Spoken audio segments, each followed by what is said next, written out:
Assalamualaikum warahmatullahi wabarakatuh. Waalaikumsalam warahmatullahi wabarakatuh. Naik ke Batang, mutik belulu. Selamat datang di Ngopilu. Saya tuan rumah Ngopilu mengucapkan selamat datang kepada seluruh netizen di Ngopilu.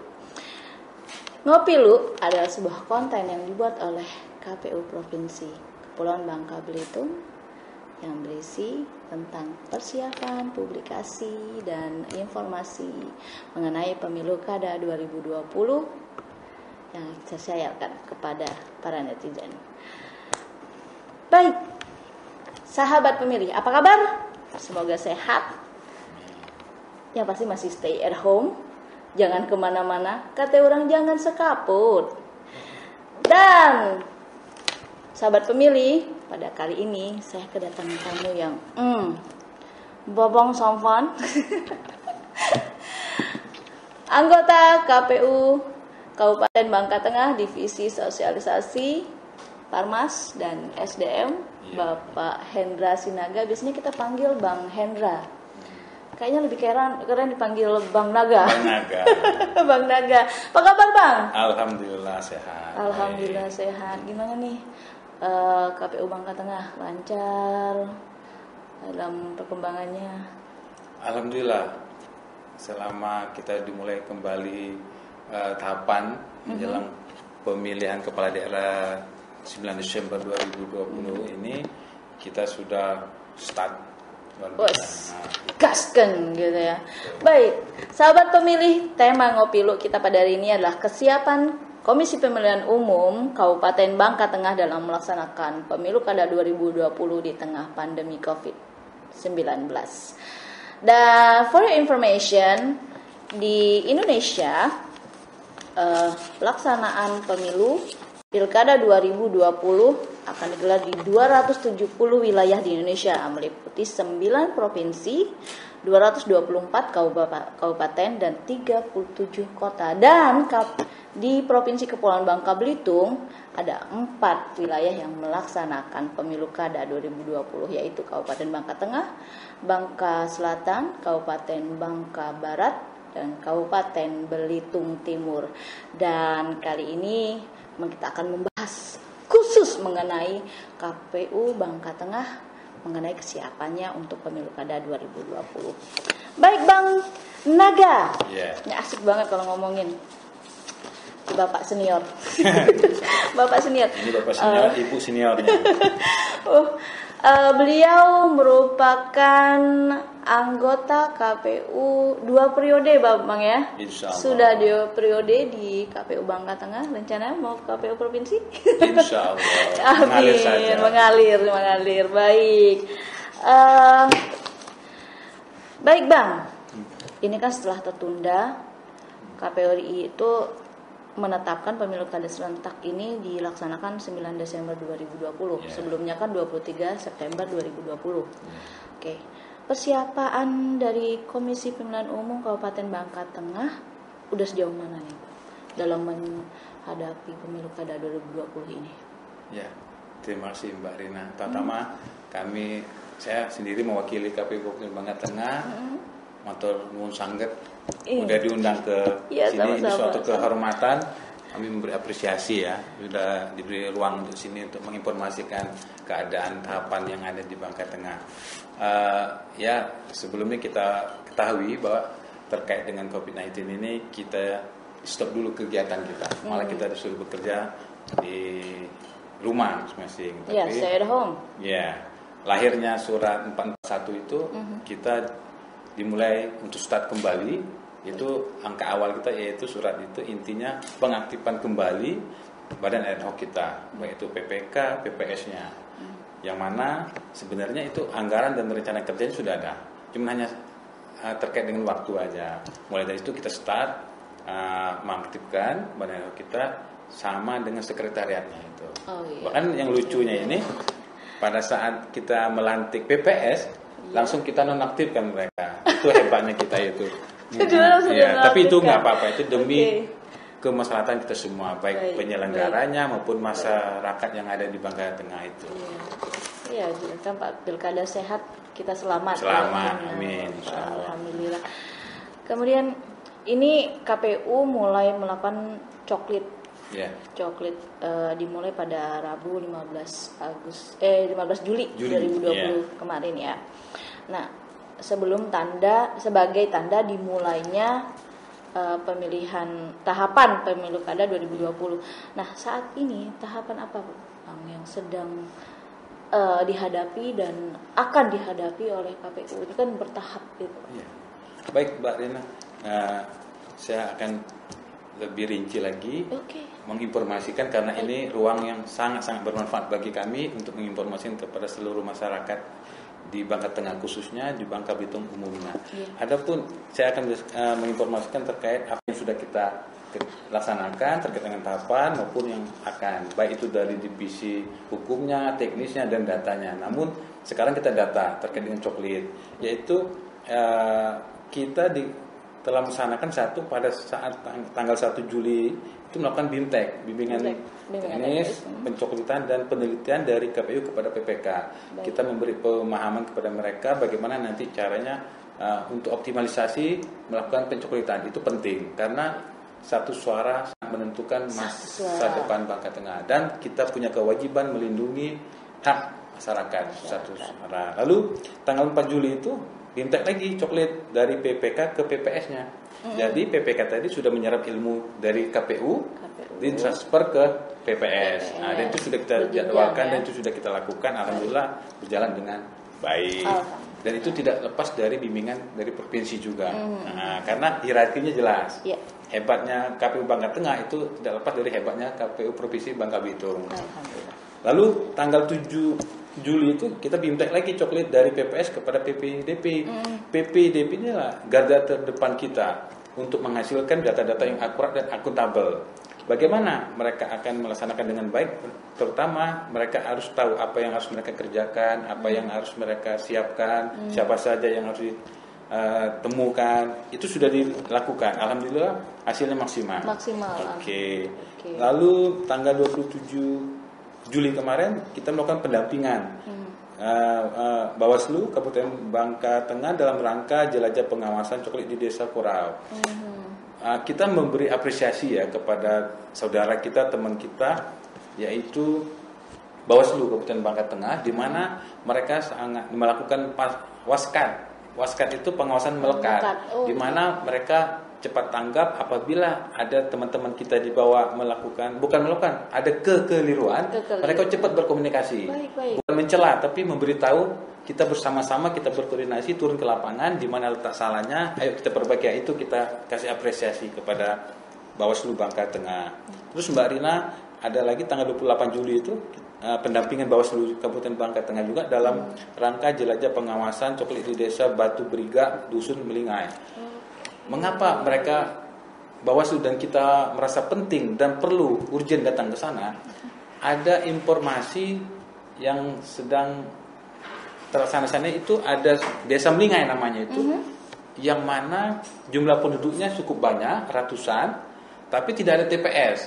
Nah, ini sangat menarik sekali. Pada saat itu kita datang, kita saking mau melihat benar atau tidaknya omongan dari perangkat desa di situ, kita turun. Ternyata kita cek dari Melingai ke Batu Beriga itu minimal 8 kilo. 8 kilo. Sementara mohon maaf, ini semoga salah saya. TPS 1 kilo aja masyarakat kadang kita dorongnya luar biasa susahnya. Nah, sekarang alhamdulillah kita turun ke lapangan, kita dapat surat dari Bawaslu agar kita membentuk satu lagi TPS. Alhamdulillah rekomendasi mereka kita laksanakan, dan alhamdulillah juga saya salut juga teman-teman KPU Bangka Tengah, baik itu sekretariatnya maupun anggotanya, kita sudah safety itu 8 TPS. Jadi apabila pada saat aksi coklit itu mengharuskan kita mendirikan TPS 1 atau 2, kita sudah siap safety, uangnya sudah nggak bingung-bingung lagi. Itu berkat penguatan kelembagaan, baik itu internalnya KPU maupun eksternalnya KPU. Internalnya kita sama-sama, baik itu KPU, baik itu ada di provinsi maupun kita internal Bangka Tengah. Eksternalnya kita komunikasi dan koordinasi yang optimal dengan Bawaslu-nya tadi. Itu suatu keniscayaan Mbak Rina. Tanpa komunikasi yang baik, koordinasi yang baik. Well done. Wow, itu sudah banyak itu contoh. Ada lagi nih di bulan bagian data kita. Sekarang kan coklat nih, jadi Iya. data itu banyak sekali melakukan hal-hal untuk mengoptimalkan, mengelahirkan data-data akurat dan akuntabel. Tanggal 4 Agustus kemarin, malah kita sudah membintek PPK. Membintek PPK dalam rangka nanti melihat kinerja PPDB, ini kan sampai tanggal 13 Agustus ini. Baik. Jadi jangan sampai nanti lewat tanggal 13 Agustus itu ada masalah terkait dengan data. Jadi kita sudah safety benar, kita settle, kita beri pemahaman kepada PPK untuk mereka membintek PPS nanti itu besok hari Kamis di setiap kecamatan agar PPS nanti menginput data dari PPDB kita tersebut. itu tidak ada yang salah. Namun satu lagi kuncinya kita pada saat BIMTEK kemarin kita tekankan transparan, terbuka kepada panwas kecamatan, pada siapapun. Kenapa? Salah satu kekuatan yang sangat mendalam yang dipunya oleh KPU, baik sampai ke PPS dan KPPS nanti itu transparan. Kenapa? Dengan kita transparan, itulah nanti ruang untuk kita memperbaiki. Kita dikasih tahu bahwa kita untuk memperbaiki itu. Tapi kalau kita sudah tertutup, mulai dari data, itu wassalam kalimatur. Itu Mbak Rina. Sahabat pemilih, baik. Kegiatan-kegiatan yang sudah dilakukan oleh KPU Bangka Tengah sudah banyak sekali ya Bang ya. Yeah. Sudah sangat rinci. Ini udah perbagian loh, wos keren banget. Jadi Bang, kegiatan-kegiatan ini yang udah dilakukan udah dijelasin tadi. Yang akan nih, yang sedang nih. Okay. Jadi kayaknya bacaannya perbagian gitu ya. Persubak teknis, persubak ini. Kalau dari hukumnya kayak gimana nih Bang? Ya, terima kasih Mbak Rina.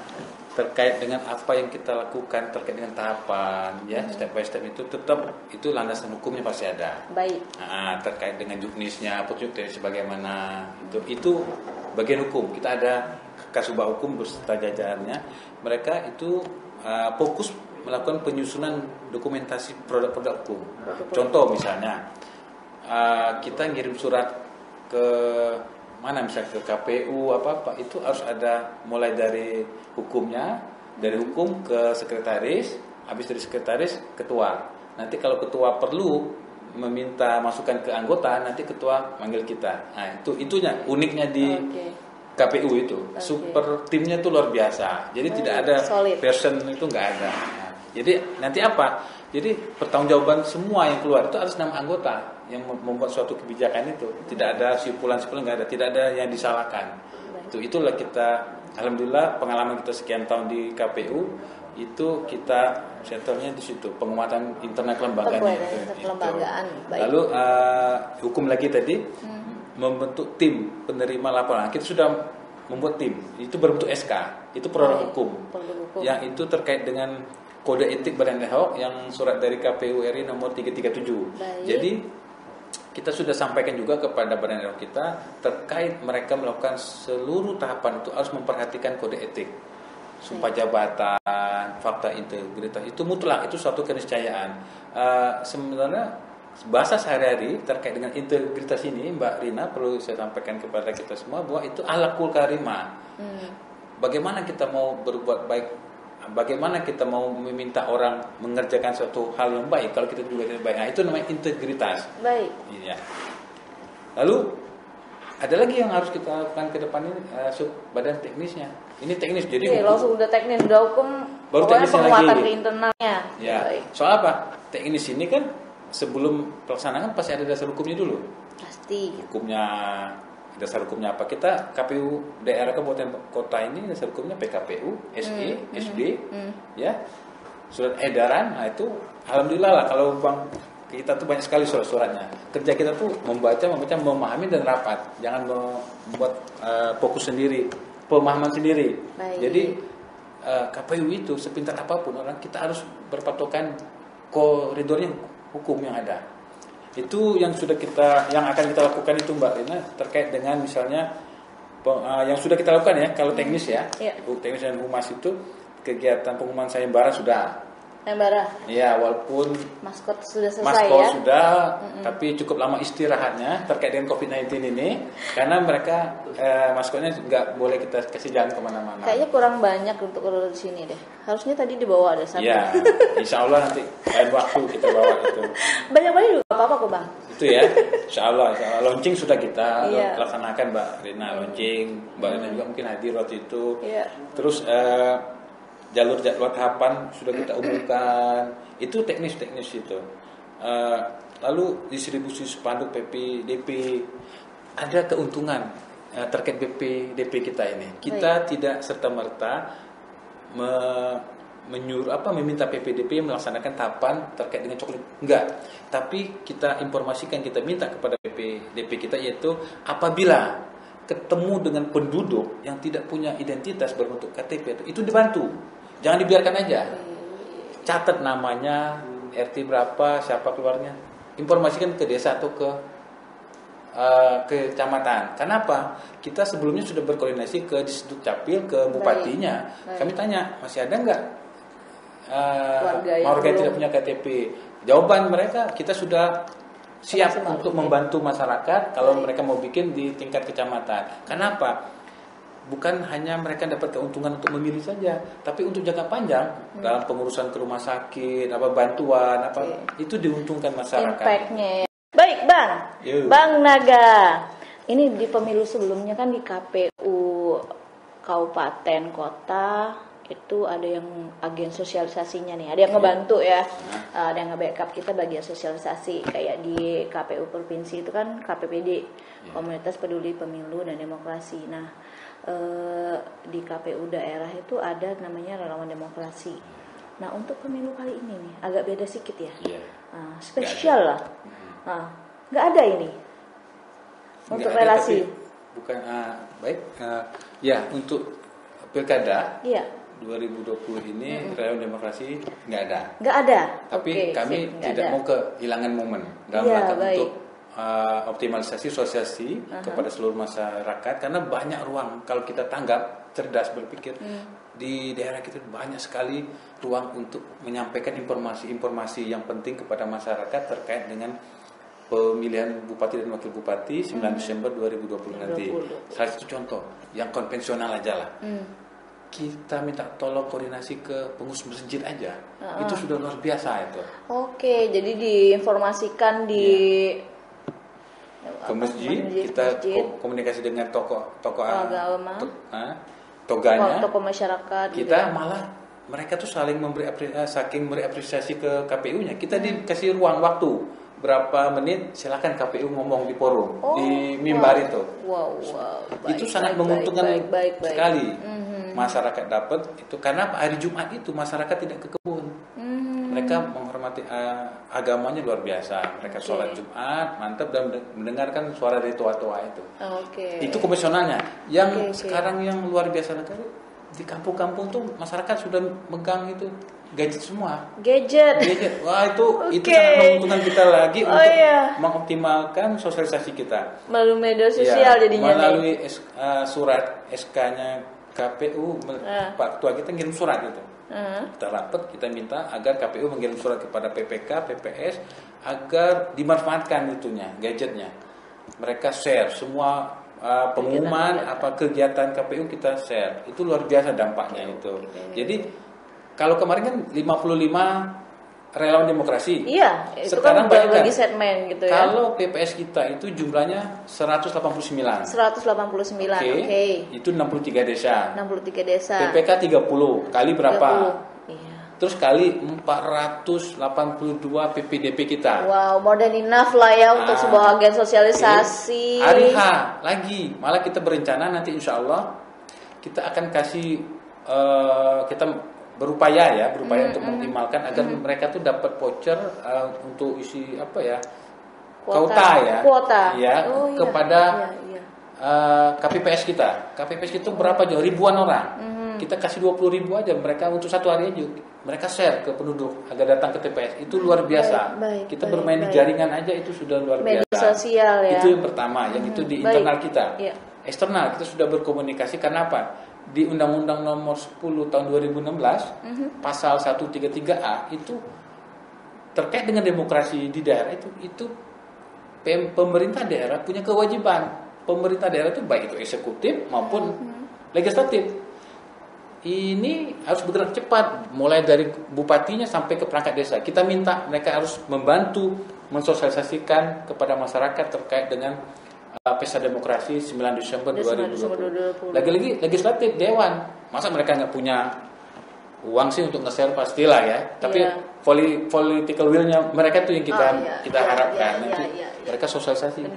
Jadi banyak sekali ruang-ruang itu. Belum tokoh pemudanya kita rekrut. Kayak KNPI-nya apa semua. Ini yang lucunya lagi, yang hebatnya lagi kita di Bangka Tengah itu majelis taklim. Ibu-ibunya luar biasa. Kita undang 20 datang, undang 40 datang. 40 datang. Jadi full ya. Iya. Jadi nggak nyisa satu orang pun. Iya. Wah. Artinya momen-momen yang seperti itu Mbak Rina, KPU tidak boleh menyia-nyiakan itu.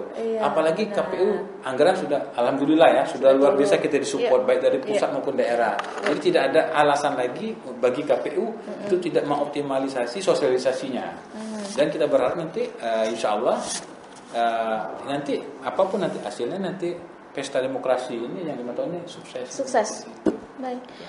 Jadi strateginya konvensional dijalankan.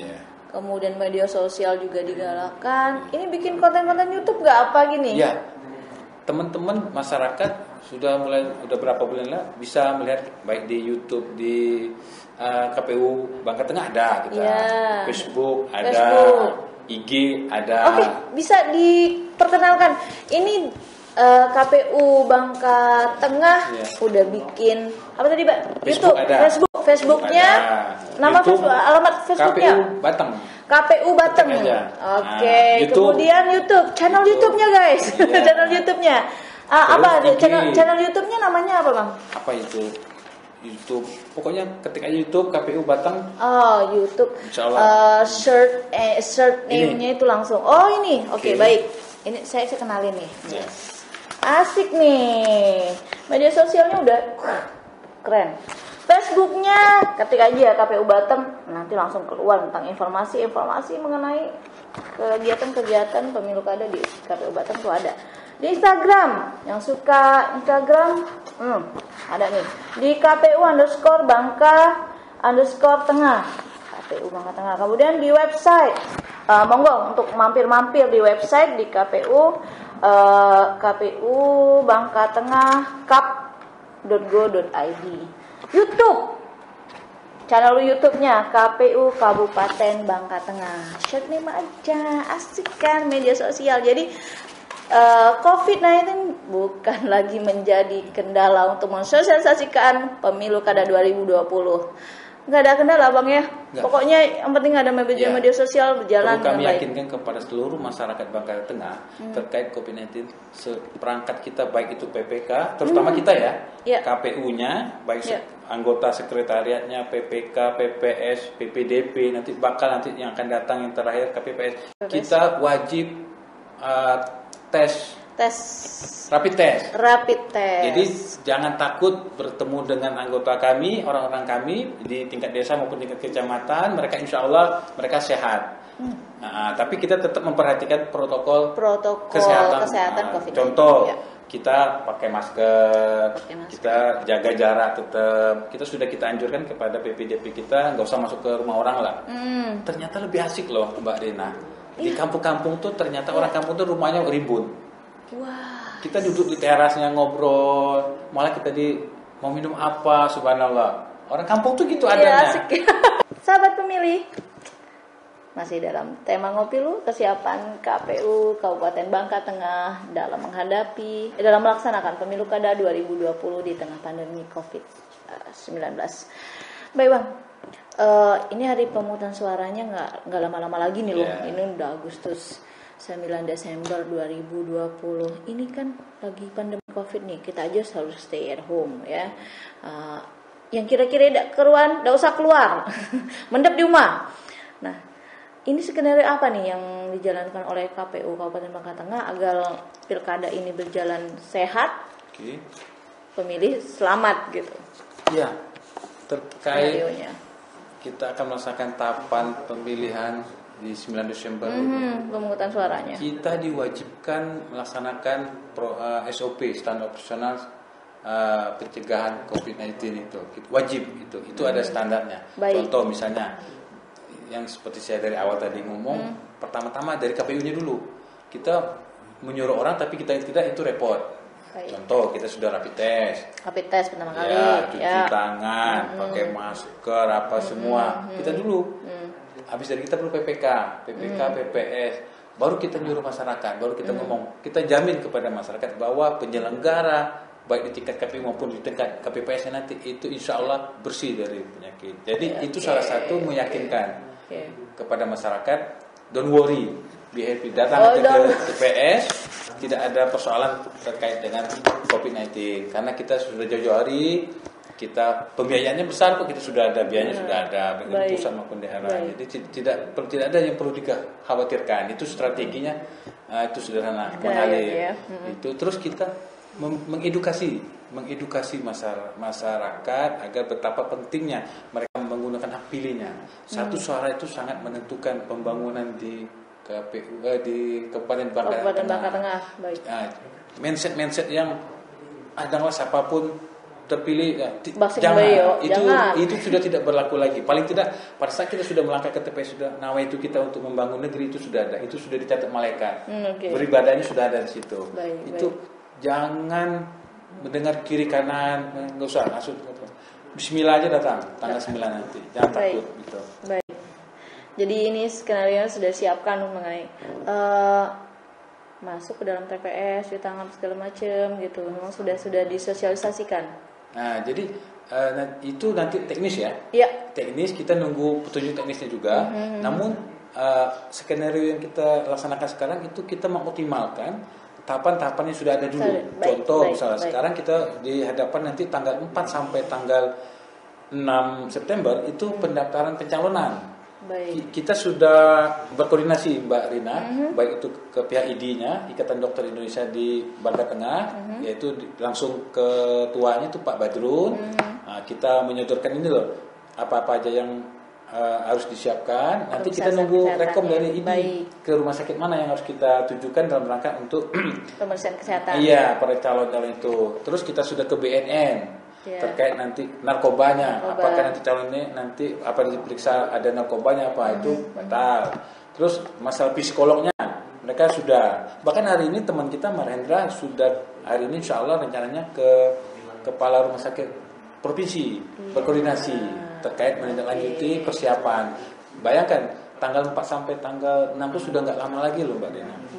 Itu ya bagi yang mau mencalonkan diri ya silakan baca, datangin kantor kami siap melayani, memberi pemahaman syarat-syaratnya, silakan buka website kami, buka akun-akun kami kayak Facebook apapun silakan. Jadi intinya KPU melayani itu jelas gitu. Tapi lebih enak lagi kalau bisa kita bertatap muka datang ke kantor. Kita jelaskan lebih detail. Baik. Jadi paham A ketemu A.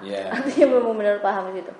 Baik Bang, ini sekilas cerita dari pemilihan Bupati 2015 itu partisipasi masyarakat Kabupaten Bangka Tengah itu 64,63%. Ya. Kemudian di Pilgub 2019 partisipasi masyarakat Kabupaten Bangka Tengah itu 64,8%, nggak beda-beda jauh.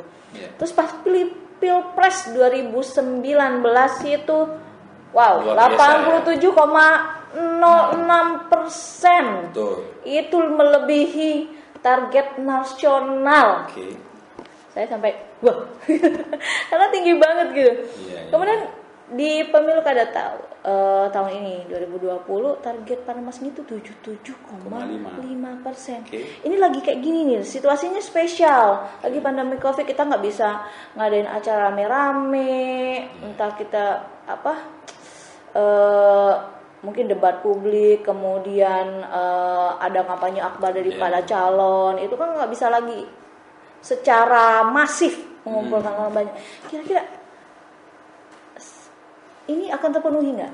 Strateginya kayak gimana nih biar 77,5% ini benar-benar tercapai gitu? Ya, memang banyak kadang orang melihat terkait dengan kondisi COVID-19 ini, Mbak. Iya. Di satu sisi kita dipacu untuk menginformasikan, mengedukasikan kepada masyarakat agar bayangkan dulu mungkin 100 orang bisa kita langsung ketemu. Gampang. Sekarang kita 25 orang itu pun harus ruangnya luar COVID biasa. ya. Iya. Oke. Salah satu langkah yang kami lakukan, strategi kami akan door to door. Iya, kami akan optimalkan, kami temuin semua masyarakat, tapi itu kan tidak mengumpul massa. Iya. Door to door, Iya. kami akan beri pemahaman kepada masyarakat betapa pentingnya nanti mereka akan datang ke TPS. Itu yang pertama, itu konvensional sambil bersilaturahim. Sambil nanti kita bawa leaflet apa semua. Tuh. Terus yang tidak kalah pentingnya lagi, orang di dalam rumah sambil nonton TV aja bisa mengetahui tentang apa itu KPU, kapan itu akan datang ke TPS. Gajah sudah bisa sekarang. Bener banget. Kita share. Dulu 2019 kita kerjasama dengan itu. Telkom 2015 kayaknya. Telkomsel. Broadcast. SMS broadcast. Nah, itu efektif juga. Jadi tidak ada kehilangan momen, tidak ada alasan kita untuk tidak semangat. Malah ini RI 77,5. Kita sendiri KPU Kabupaten Bangka Tengah target 80%. 80%. Catat guys. 80%. Jadi target dari KPU RI 77,5%, KPU Bangka Tengah berupaya untuk menaikkan hingga 80%. Ini karena salah satu strategi. Karena Mbak Rina tadi nanya strategi apa? Karena kita naikkan 80, angka 80 itu lebih memacu adrenalin kita untuk mensosialisasikan ke masyarakat semua. Dan saya yakin juga kita sudah menginformasikan pada saat kita rakor-rakor ke Pemda, ini tanggung jawab suksesnya pemilu kada ini bukan di KPU aja. Iya, benar. Itu di undang-undang loh. Di pasal 1332 itu jelas. Itu memberi informasi dalam rangka demokratisasi ini. Jadi itu yang buat saya optimis. Karena apa? Di PPS juga ini yang buat kita optimis lagi. PPS kita tuh sebagian perangkat desa. Wow. Perangkat desa itu dengan penduduk mereka tahu untuk menyampaikan informasi itu kapan dan di mana. Ada sampai paham. Itu yang buat kami KPU itu optimis. Itu. Tapi itu syariatnya. Hakikatnya kita jangan lupa berdoa. La haula wala quwata illa billah. Itu penting karena tanpa ridhonya Allah, mohon maaf. Itu Mbak Rina. Jadi apapun kondisi kita dan satu lagi saya kembali lagi tadi bahwa dalam rangka untuk optimal sosialisasi kami meyakinkan kepada seluruh masyarakat Bangka Tengah, insya Allah baik dari KPU-nya sampai ke KPPS itu sehat dari COVID-19 dan itu kita sudah mitra dengan dinas kesehatan untuk ngecek semua perangkat kita yang ada di mana-mana itu. Baik. Gitu. Jadi rapid test itu harus dilaksanakan. Malah kami menganggarkan untuk beli energi suplemen. Saking untuk mensukseskan Pilkada 2020 ini. Bayangkan, jadi kepada masyarakat seluruh Bangka Tengah, tolong jangan sia-siakan. Ini dari kita untuk kita semua. Siapapun nanti calonnya, silakan mau milih. Dan jangan lupa berdoa kepada Allah. Siapapun nanti terpilih itu yang terbaik untuk negeri Selawang Segantang kita. Selawang Segantang. Asik benar nih. Dari kita dan untuk kita, siapa lagi yang bakal menyukseskan pemilu kada 2020 selain Anda semua, kita semua? Enggak. Dan itu bukan hanya kerja satu lembaga, tapi semua stakeholder baik masyarakat juga mempunyai peran penting dalam pelaksanaan suksesnya pemilu kada 2020. Baik, Abang Naga, ini asik banget sebenarnya, seru banget. Mau diputus nggak enak banget ya, kayak mau putus cinta atau gimana gitu ya. Baik.